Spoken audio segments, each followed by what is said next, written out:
로마서 8장 12절로 17절까지의 말씀을 통해서 제가 함께 나누고자 하는 말씀의 제목을 기도는 나를 찾아가는 길입니다. 기도는 나를 찾아가는 길입니다 하는 제목을 가지고 오늘 말씀을 함께 나누도록 하겠습니다. 성도로서 우리가 기도하는 일이 이제 얼마나 중요한가, 그거를 제가 재차 말씀드리지 않아도 여러분들이 익히 다 알고 계시는 건데, 예수 그리스도께서 우리에게 기도의 모범을 보여주셨거든요. 너희가 앞으로 기도할 때는 이렇게 해라.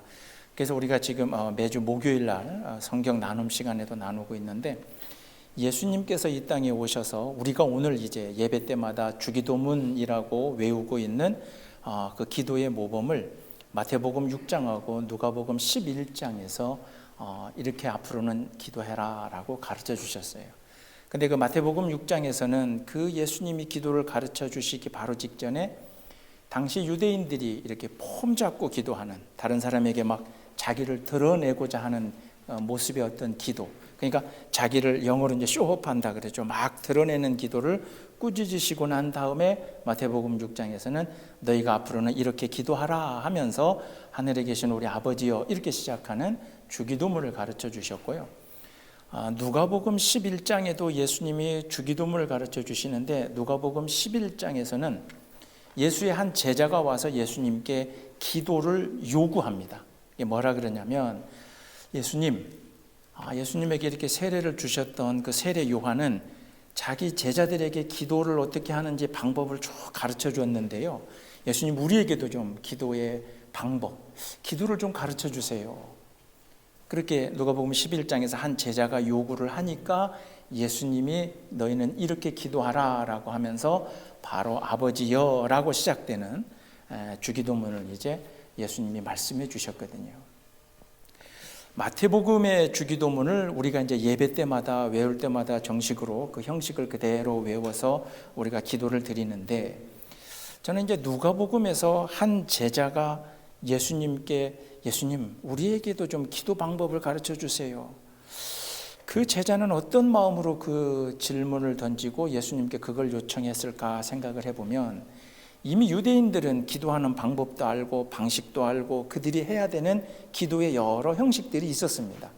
그럼에도 불구하고 한 제자가 예수님께 우리에게도 좀 기도를 가르쳐 주세요 라고 하는 이야기는, 예수님이 오셔서 하나님의 아들이다 라고 하는 이야기를 자꾸 하시니까 아마 그 제자는, 아마도 이제 그런 표현은 없지만, 예수님 하나님하고 좀 이렇게 다이렉트로 연결되고 막 기도를 하면 어떻게 응답을 받고, 그래서 우리가 예수님이 어떻게 하는 그 기도 방식대로 우리도 좀 뭔가 기도를 하면 우리의 기도도 좀 하나님이 그때 응답해 주시지 않겠습니까?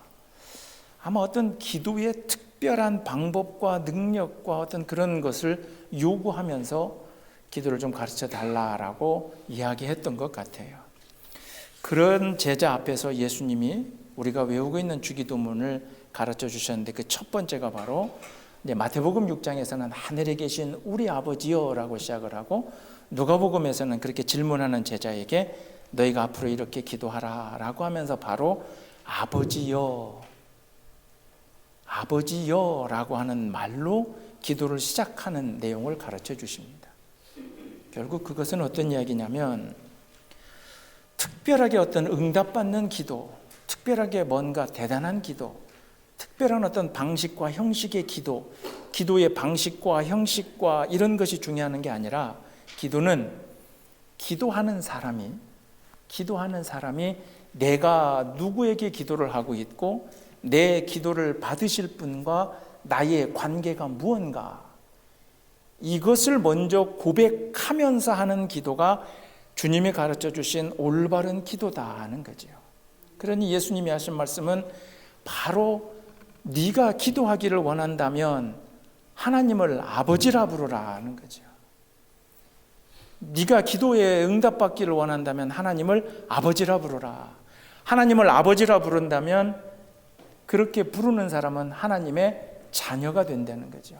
결국 기도는 자녀가 아버지에게 나의 필요와 내 필요한 것과 나의 어떤 요구, 그리고 자녀가 아버지에게 때로는 항상 뭔가를 바랄 때만 이야기하는 게 아니라 나의 여러 가지 근심과 걱정과 고민과 때로는 내가 때로는 아버지 앞에, 육신의 부모 앞에 뭔가 칭찬받기를 또 원할 때, 위로받기를 원할 때, 그럴 때 부모하고 나누는 그 대화처럼 그 제자에게 네가 정말 기도를 원한다면 제일 먼저 아버지요 라고 네가 지금 누구에게 기도하고 있는가를 깨닫고, 두 번째로는 네가 하나님의 자녀임을 깨달아라 라는 거죠. 그러니 마태복음에 나와 있는 주기도문에 앞선 마태복음 6장 6절에 보면 유대인들처럼 기도할 때 밖에 나가서 폼 잡고 다른 사람이 내가 기도하는 것을 보게끔 하고 뭔가 큰 소리로 외쳐서 하지 말고, 마태복음 6장 6절에 보면 네가 기도할 때 골방에 가서 기도하라 그럽니다. 결국 그 얘기는 이미 너의 얼굴만 봐도, 여러분이 우리가 다 이제 부모였으니까 어떠신지 모르겠지만 자녀들의 모습을 보면서 얘가 지금 뭐가 필요한가, 이 녀석의 얼굴 표정만 봐도 얘가 뭔가 정확히는 알 수 없지만 뭔가 문제가 있구나, 뭔가 좋은 일이 있구나, 우리가 때로는 육신의 부모가 느낄 수 있듯이, 그런데 하나님께서는 단순하게 우리는 느끼지만 그 모든 것을 다 아시는 분이기 때문에 네가 기도하기를 원한다면 조용한 곳에 가서 그분과 대화하듯이 속삭여도 그 기도가 충분하다라고 하는 거죠. 그래서 주기도문의 핵심은 다른 것이 아니라 하나님을, 나의 기도를 받으실 그 하나님을 내가 누구라고 부를 것인가, 그것이 먼저 우리 마음속에 고백되어지지 않는 한 기도의 아무리 좋은 모범적인 기도의 그 형식, 그리고 이제 오늘 이 시대로 본다면 우리 크리스찬들이 기도하는 새벽 기도, 금요 철야 기도, 또는 뭐 각자의 어떤 기도, 중보 기도, 여러 가지 기도의 형식과 그 횟수와 그 기도의 그 길이와, 그리고 기도 안에 담겨져 있는 성경에서 인용되는 많은 어떤 미사 억구와 그런 것이 얼마나 많이 들어가 있는 것이, 그리고 얼마나 오래 기도하고 자주 기도하는 것이, 그것이 우리의 기도의 핵심이 아니라 예수님이 원하시는 것은 네가 단 한마디 기도여도 된다는 거죠. 그게 뭐냐면 아버지요, 그냥 아버지요 라고 한마디 부른 다음에 그 뒤에 그런데 아버지 내가 뭐가 필요합니다 이런 얘기가 없어도, 우리도 육신의 부모, 물론 육신의 부모와 우리 하나님을 비교할 수조차도 없지만 우리 육신의 부모도 알거든요. 내가 탄식하면서 고통 가운데 아버지 부르는 것과 내가 기쁨 가운데 뭔가 감사한 일이 있어서 내가 아버지 부르는 것, 그 차이를 육신의 부모도 알듯이 우리가 하나님을 아버지로 고백하고 그를 아버지로 부른다면 우리가 단 한마디 아버지라고 하는 그 탄식 하나로도 하나님은 내 마음 깊은 곳에, 그리고 우리 마음속 깊은 곳에 있는 것을 다 들어주시겠다라고 하는 거죠. 이 당시 유대인들, 그러니까 누가복음 11장에서 예수님에게 기도를 좀 가르쳐 달라고 요구했던 한 제자도 유대인이었을 텐데요, 이 유대인들의 기도는 예수님이 말씀해 주신 기도와는 조금 거리가 있었습니다. 그게 뭐냐면 자신들의 기도를 들어주셔야 될 하나님은 저 거룩한 성전 가장 깊은 곳에 계십니다. 그래서 우리가 얼마나 열심히 제물을 준비해서 제사를 드리고, 그리고 얼마나 규칙에 맞게 얼마나 정해져 있는 대로 내가 얼마나 열심히 그렇게 지극정성으로 드리는 나의 기도를 저 거룩한 곳, 혹 그게 성전 안에 있는 지성소나 아니면 그 시대에 그 사람들이 생각했던 하늘나라라고 하는 그곳에 이렇게 계시다가 내가 열심히 기도하니까 그분이 쑥 오셔서 나의 제물을 받으시고 나의 기도를 받으시는, 그렇게 생각하던 유대인의 기도가 아니라 예수님이 말씀하시는 기도는 네 육체의 아버지를 부르듯이 그냥 어느 때나 아버지여 라고 부르면서 너의 기도를 시작하라라고 하는 것이 주기도문의 가르치심이다 라고 하는 거죠.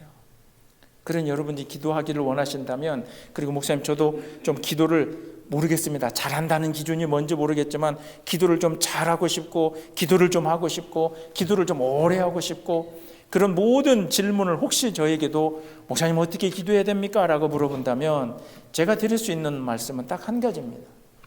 하나님을 아버지라 부르시고 나 자신을 하나님의 자녀로 먼저 고백하시기를 바랍니다. 이 이야기밖에 더 드릴 것이 없을 것 같습니다. 그러니 목사로서 목회를 한다는 게 뭔가, 설교를 한다는 게 뭔가, 성도들에게 신앙의 지도를 한다는 게 뭔가 다른 게 아닙니다. 다 그거 하나인 것 같아요. 여러분 각자가 예배를 통해서, 설교를 통해서, 무언가를 통해서든지 간에 어찌하였든지 간에 교회만 가면 내가 하나님의 아들이요, 내가 하나님의 딸이구나, 그거 하나만을 느끼게 하는 것, 그 이상의 설교도, 그 이상의 어떤 목회도, 그 이상의 예배도 없지 않겠는가.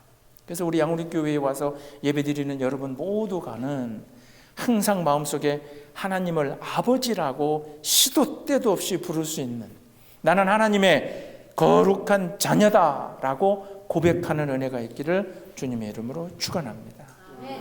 예수님의 이런 가르침을 예수님이 살아계실 때에 직접 듣지는 않았지만 사도 바울은 그 예수님의 가르침을 그 고백 그대로 받아들인 것 같습니다. 그래서 오늘 로마서 8장 12절부터 제가 17절까지인데요, 14절에 보면 바울이 그렇게 이야기하잖아요. 하나님의 영으로 인도함을 받은 사람은 곧 하나님의 아들이라. 예수 그리스도가 하나님의 아들로 오셨고, 그러니 그 예수 그리스도를 우리가 구세주로 믿고 고백한다면 우리 또한 양자의 영을 받아 우리도 하나님의 아들이니 우리도 아빠, 아버지라고 하나님을 부를 수 있다라고 이 로마에 있는 교인들에게 바울이 그렇게 이야기하고 있습니다. 그러나 유대인들에게는 이게 굉장히 어려운 일이에요.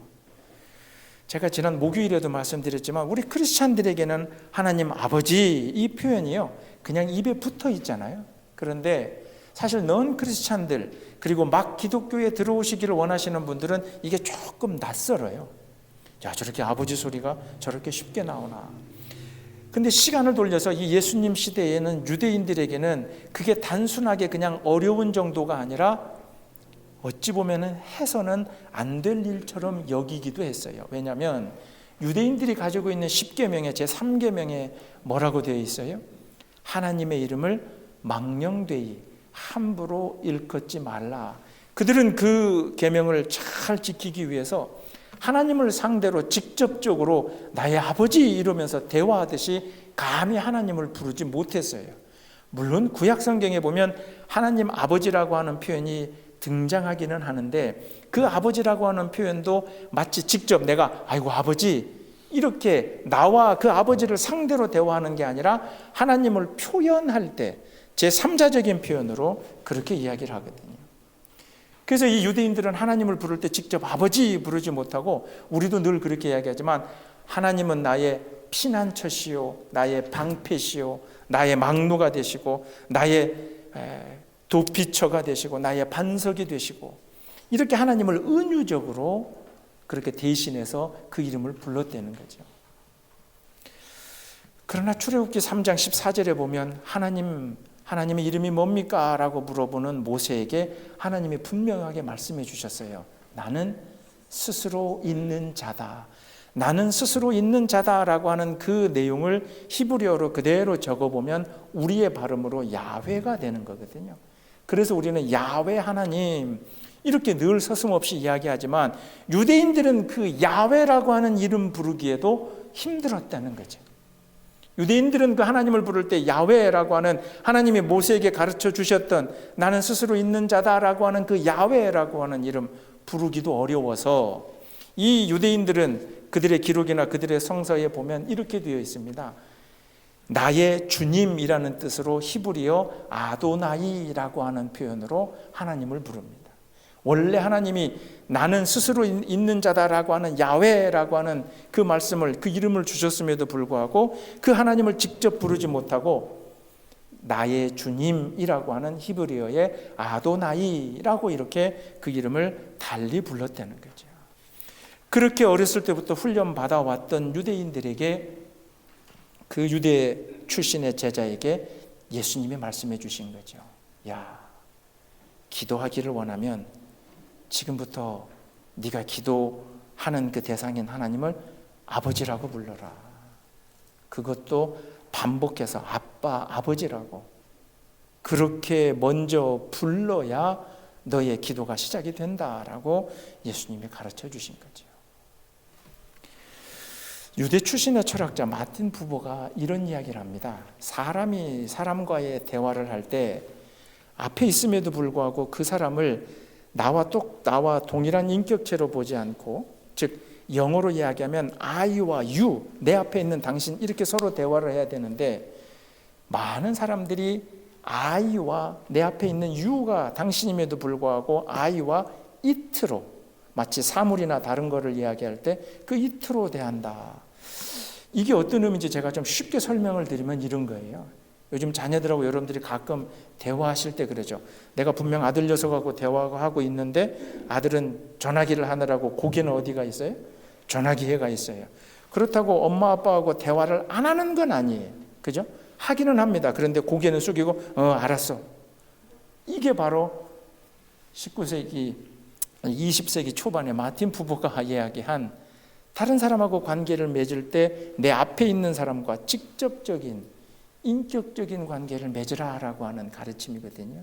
뭐냐면 하나님을 그토록 부르는데, 그 유대인들이 하나님을 그토록 거룩히 여기며 그토록 소중하게 부르는데 그 하나님을 직접 내 앞에서 내가 직접 대화하듯이 I와 you, 나와 당신 이렇게 주고받는 대화 또는 그런 관계가 아니라, 내가 지금 유대인들 입장으로 하나님과 대화를 하고 있지만 하나님을 좀 멀리 띄워놓고 하나님을 제3자인 것처럼, 한쪽에 계시는 것처럼 그렇게 내 삶에 직접적으로 관여하시고 나와 함께 하시는 그런 하나님으로 여기지 않고 어딘가 한 곳에 모셔두고 어딘가 한 곳에 좀 떨어뜨려 놓고, 그러나 물론 유대인들이 극히 지극전성으로 하나님을 거룩히 여기기는 하지만 그런 하나님과 우리의 관계가 아니라 예수 그리스도가 말씀해 주신 것처럼 내가 직접 내 눈앞에 두고 막 대화하듯이, 내가 내 눈앞에 두고 내가 내 육신의 아버지를 가까이 하며 그렇게 부르듯이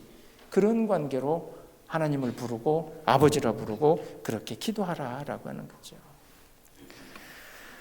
그래서 성전에 홀로 계시는 거룩한 곳에, 내 삶과는 무관하게 거룩한 곳에 혼자 계시는 그런 대상으로서의 하나님이 아니라, 우리가 육신의 부모에게도 느끼지만 때로는 나에게 화도 내시고, 그러다 보니 육신의 부모에게도 내가 때로는 섭섭하기도 하고, 그러나 때로는 그 육신의 부모, 세상 누구도 위로해 주지 않지만 아무 말 없이 내가 어떤 큰 실수를 저질렀어도 그래 괜찮다 하고 나를 안아주시는 육신의 부모, 그리고 내가 너무도 고맙고 감사해서 이것을 늘 기쁜 일이 있을 때 제일 먼저 달려가서 그렇게 말하고 싶은데 육신의 그 부모처럼 하나님을 그렇게 아버지라 부르라. 예수님의 기도의 가르침이 바로 그것입니다. 그것을 위해서 십자가에서 주님이 달려 돌아가신 것이고요, 십자가를 통해서 우리에게 주신 선물은 구원이라고 하는 그 위대한 선물, 그러나 그것에 앞서 우리가 마음껏 하나님을 아버지라고 부를 수 있도록 해주신 것이 십자가를 통한 예수 그리스도가 우리에게 주신 선물이다 라고 하는 것입니다. 책을 읽다 보니까 한 아이가 이런 이야기가 있어요. 한 아이가 무거운 짐을 이렇게 낑낑대며 옮기고 있는데 아빠가 그 옆에서 이렇게 보면서 야, 너 지금 최선을 다하고 있냐 물어봤답니다. 그러니까 그 아이가 아버지를 한번 이렇게 째려보면서 보면 몰라요, 내가 지금 최선을 다해서 끌고 있잖아요, 옮기고 있잖아요. 근데 그 아버지가 그랬다 그럽니다. 너는 최선을 다하고 있는 것 같지가 않아. 아들이 그러죠. 무슨 소리입니까? 내가 땀을 삐직삐직 흘리고 있는데. 근데 아빠가 옆에서 그렇게 얘기하는 거죠. 왜 아빠에게 도와달라고 이야기하지 않느냐? 네가 할 수 있는 가장 최선은 네 스스로 옮기려고 땀을 삐직삐직 흘리는 것도 최선을 다하는 것 같지만 내 사랑하는 아들로서 네가 할 수 있는 최선을 다하는 것은 옆에 있는 아빠에게 아빠 좀 도와주세요, 아빠 나 좀 도와주세요, 그렇게 나에게 요구하는 것이 네가 할 수 있는 최선을 다하는 일이다. 예수님이 우리에게 가르쳐 주시는 기도가 바로 그것입니다. 내가 할 수 없어서가 아니라, 이건 내가 어떻게 못해서가 아니라, 내가 할 수 있을 만큼 내 육체의 노력은 다 하면서도 반드시 우리는 옆에 계시는, 그리고 나를 보고 계시는, 내 짐이 얼마나 무거운가를 알고 계시는 그 아버지 앞에, 아버지 나를 좀 도와주시고, 아버지 이 짐을 좀 덜어주시고, 아버지 나를 좀 위로해 주시고, 그렇게 하나님을 먼저 아버지로 부르라라고 하는 것이죠. 그저 탄식하는 한마디 아버지면 되기 때문에 중언부언하지 말고, 길게 하려고 하지 말고, 오히려 하나님을 단 한 번이라도 그렇게 진실되게 부르라 라고 하는 것이 예수님이 가르쳐 주신 주기도문의 내용이다 하는 거죠.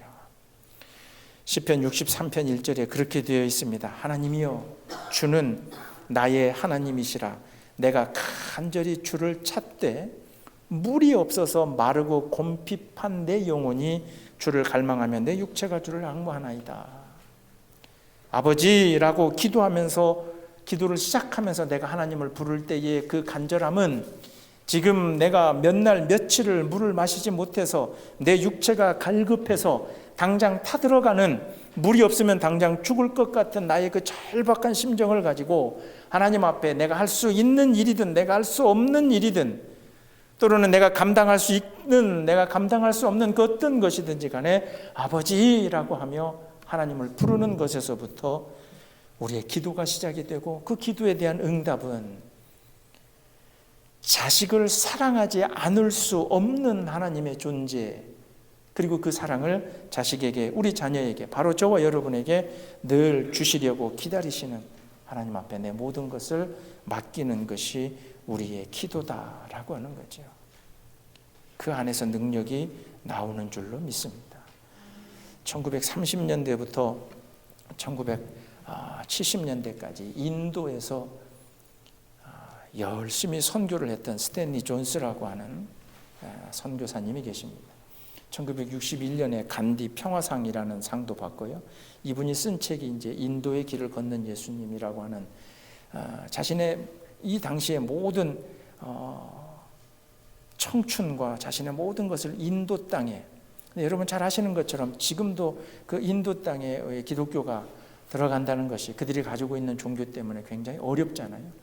그런데 이미 1930년대부터 긴 시간 동안 그곳에서 예수 그리스도의 복음을 전하고, 그럼으로써 그 인도 사람들에게도 굉장히 존경을 받았던 스탠리 존스라고 하는 그 목사님이 87세가 되던 1971년 12월 7일 날 뇌졸중으로 갑자기 쓰러지십니다.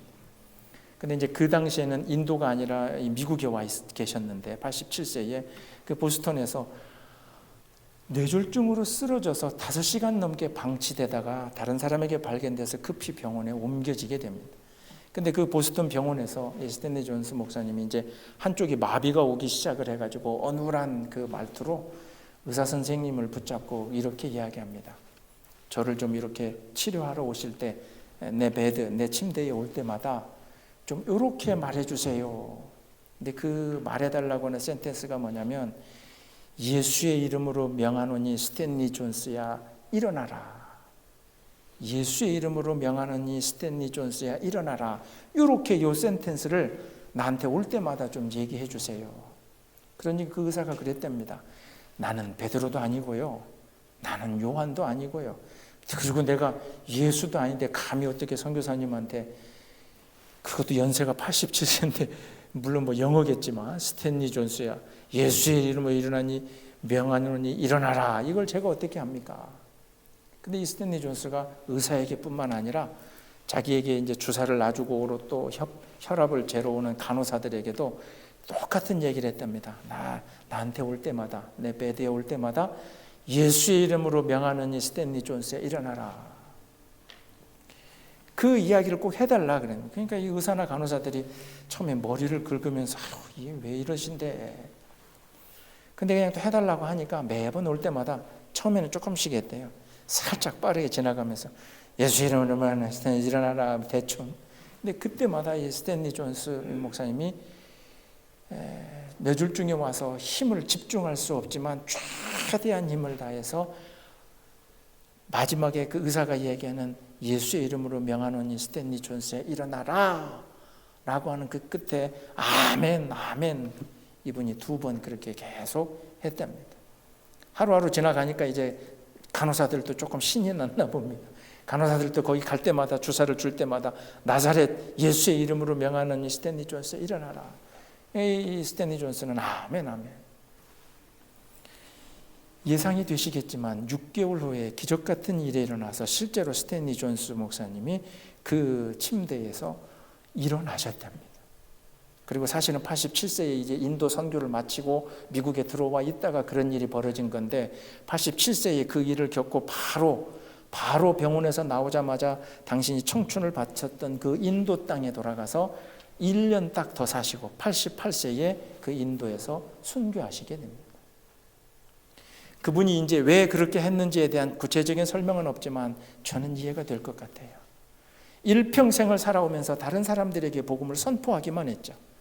인도 사람들에게 예수를 믿으라고, 여러분들이 하나님의 자녀라고, 하나님이 여러분들을 사랑하신다고, 그러니 하나님 앞에 기도하라고, 제가 오늘 여기서 설교하듯이 그렇게 평생을 그렇게 다른 사람들에게 복음을 전하셨겠죠.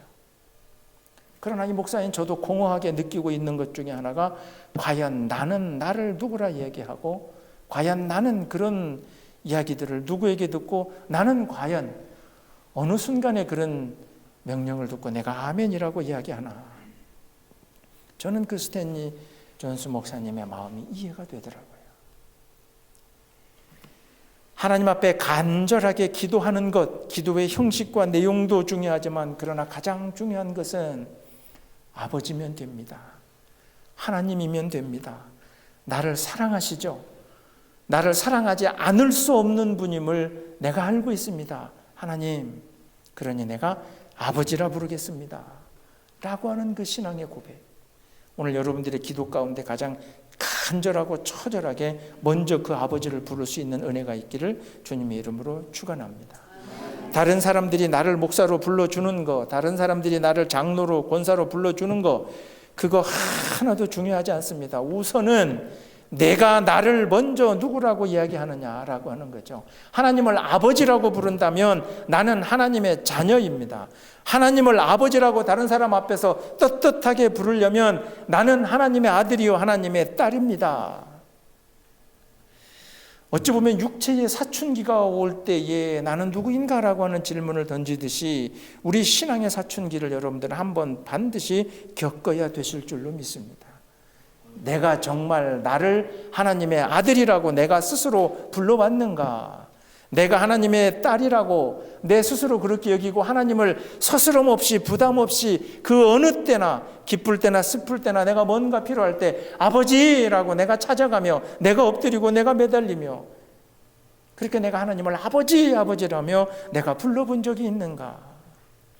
기도는 화려하게 하고 기도는 많이 하고 다른 사람들에게 나는 새벽 기도도 가고 밤 기도도 가고 산 기도도 가고 기도원에 가서 내가 늘 그렇게 기도합니다. 그런데 그의 삶이 하나님을 아버지라고 도대체 부르지 못하는 삶을 사는 그런 신앙생활의 모습에서 그의 기도를 하나님이 과연 어떻게 받으셨을까? 많은 목사님들이 또는 성도님들이 간증을 이야기할 때 꼭 이렇게 얘기하시잖아요. 특히 이제 제가 목사니까 이렇게 얘기할게요. 목사님들이 그렇게 말씀하십니다. 제가 기도를 하는데 하나님이 저한테 음성을 들려주시는데 예를 들면 최 목사야 그러면서 최 목사야 너는 뭐 여기로 가라 너는 저기로 가라 뭐 이렇게 얘기했다 그러잖아요. 저는 하나님한테까지 목사 소리 듣고 싶지 않습니다. 하나님이 저에게 만약에 제가 그런 기도가 부족해서인지 영이 부족해서인지 모르겠지만 귀로 그런 음성을 듣지는 못했지만 제가 하나님께로부터 듣기를 소망하는 그 음성은 최 목사야가 아니라 그저 그냥 한마디입니다. 아들아. 목사야, 장로야, 권사야, 집사야 이건 우리끼리 하는 이야기입니다. 이건 우리가 부르는 이야기죠. 하나님의 눈에는 우리를 바라볼 때 네가 그렇게 수고했니? 스탠리 존스 목사님이 30년, 40년을 그 척박한 불모지에서 그 선교를 했으니 스탠리 존스 선교사야? 아니죠. 나사렛 예수의 이름으로 부르는 이 스탠리 존스야, 그 이름을 직접 부르는 것을 원했던 것처럼 오늘 여러분들 기도 가운데 내 아들아, 내 딸아, 그 음성을 들을 수 있는 은혜가 있기를 주님의 이름으로 축원합니다. 그거면 됩니다. 그리고 그것을 바라고 원하는 우리는 이미 내 삶이 하나님의 아들로, 하나님의 딸로 내가 합당한 삶을 살고 있는가? 그러니 기도하다 보면, 사실은 기도하다 보면 나를 찾게 되어 있어요. 기도하다 보면 기도의 대상과 기도의 내용을 이루어졌나 안 이루어졌나, 그리고 내 기도가 저 하나님 앞에 어떻게 올라갔나, 이것은 둘째고, 제대로 기도하는 사람은, 하나님을 아버지라 부르며 제대로 기도하는 사람은 제일 먼저 나를 찾게 되어 있어요. 내가 하나님의 아들인가? 내가 하나님의 딸인가? 예배를 드리는 가운데서도, 신앙생활하는 여러분 가운데서도, 아니 우리의 신앙생활이 다 막혀지고 허락받은 육체의 생명을 다 끝나고 아버지 앞에 돌아갈 때, 그때도 내가 목사네라고 하는 타이틀을 들고 하나님 앞에 갈 수 없다는 거죠. 그냥 내 아들이면 갈 수 있고 내 딸이면 하나님 앞에 갈 수 있다는 거죠. 그런 신앙의 고백이 되시기를 주님의 이름으로 축원합니다. 그런데 바울은 그 이야기를 하면서, 기쁜 이야기잖아요. 양자의 영을 받아 이제 너희는 육신대로 사는 자들은 반드시 죽을 거지만 영으로, 양자의 영을 받아 하나님의 아들이 된 너희들은 죽지 않으리라라고 하는 이 이야기, 오늘 말씀 가운데 있는 이 이야기 가운데 그러나 중요한 한마디를 합니다. 그게 뭐냐면, 양자의 영으로 아들이 됐으면 우리가 받아야 될 또 하나 일이 있다. 그게 17절에 있는 것처럼 유산을 받는 일, 기쁜 일이죠. 축복이겠죠. 그러나 반드시 또 하나 있다. 그게 뭐냐면 예수처럼 고난도 함께 받아야 할 것이니라. 17절의 마지막 부분입니다. 하나님의 아들이 됐으니, 그리고 하나님을 마음껏 내가 아버지라 부를 수 있고, 그리고 나를 누구보다도 사랑하시는 그 아버지와 아들의 자녀의 관계가 됐으니 이제 하나님의 것이 내 것이고 하나님의 나라가 내 나라가 되고, 그러니 내가 얼마나 기쁘고 감사하고. 그러나 바울이 놓치지 않고 고백하고 있는 것이 있습니다. 그게 뭐냐면, 우리가 하나님의 아들이라면 우리보다 앞서 오셨던, 하나님의 아들로 오셨던 예수가 겪었던 십자가의 고난, 그 고난도 유산과 동일하게 우리가 함께 받아야 된다. 그 고난이 우리에게는 십자가가 되는 줄로 믿습니다. 그런데 예수의 삶을 가만히 보시면요, 예수의 공생애의 삶은 기도로 시작해서 기도로 마쳤어요. 막 공생애를 시작하면서 40일 금식 기도를 하심으로써 그 삶을 시작하시잖아요. 마지막 십자가에 달려 돌아가실 때에 그 십자가에서 죽으셨던 예수의 죽으심 자체가 우리를 위하여 하나님 앞에 드리는 그 기도이며, 그리고 동시에 십자가 위에서 7가지 말씀을 하셨다. 그래서 우리가 몇 달 전에 한번 살펴봤지만, 예수님이 십자가 위에서 말씀하신 7가지 그 센텐스, 가상칠언이라고 하는 그 첫 번째가, 십자가 위에서 막 입을 열면서 누가복음 23장 34절에 그렇게 말씀하십니다. 하나님, 저 앞에서 나를 괴롭히는 자들, 저들이 지금 무슨 짓을 하는지를 모르고 하오니 저들을 용서하여 주시옵소서. 십자가 위에서 제일 첫 번째 하신 말씀이 바로 기도라는 거죠. 그리고 마지막 죽으시면서 누가복음 23장 46절에 하신 말씀도, 아버지여, 내 영혼을 아버지 손에 부탁하나이다. 공생의 시작을 금식 기도로 시작을 하셨고, 그리고 마지막 삶을 십자가라고 하는 기도로 마치셨고, 그리고 그 십자가 위에서도 첫 번째 말씀이 우리를 위한, 예수를 괴롭히는 자들을 위한 기도요, 그리고 예수 그리스도의 마지막 센텐스도 아버지여, 내 영혼을 아버지 손에 부탁하나이다. 예수의 삶의 시작과 끝이 바로 기도였다라고 하는 거죠. 결국 금식 기도를 시작하면서 하나님의 아들임을 예수가 선포하셨고, 십자가에 달려 돌아가시면서 많은 이들에게 이 땅에 오신 하나님의 아들로, 구원자로서의 당신의 삶을 우리에게 보여주셨던 것처럼 여러분의 신앙생활의 시작과 끝이 기도가 되시기를 주님의 이름으로 축원합니다. 그래서 베드로전서 4장 13절에 그렇게 이야기합니다. 오히려 너희가 그리스도와의 고난에 참여하는 것으로 즐거워하라 그럽니다. 십자가가 즐거울 일이 없죠. 십자가가 그렇게 기쁘고 감사할 일이 아닐 수도 있죠. 우리 삶에 다가오는 십자가는 때로는 내 어깨를 너무 짓눌러서 나로 무너지게끔 만들 수도 있겠죠. 그러나 그것을 기뻐하라 그럽니다.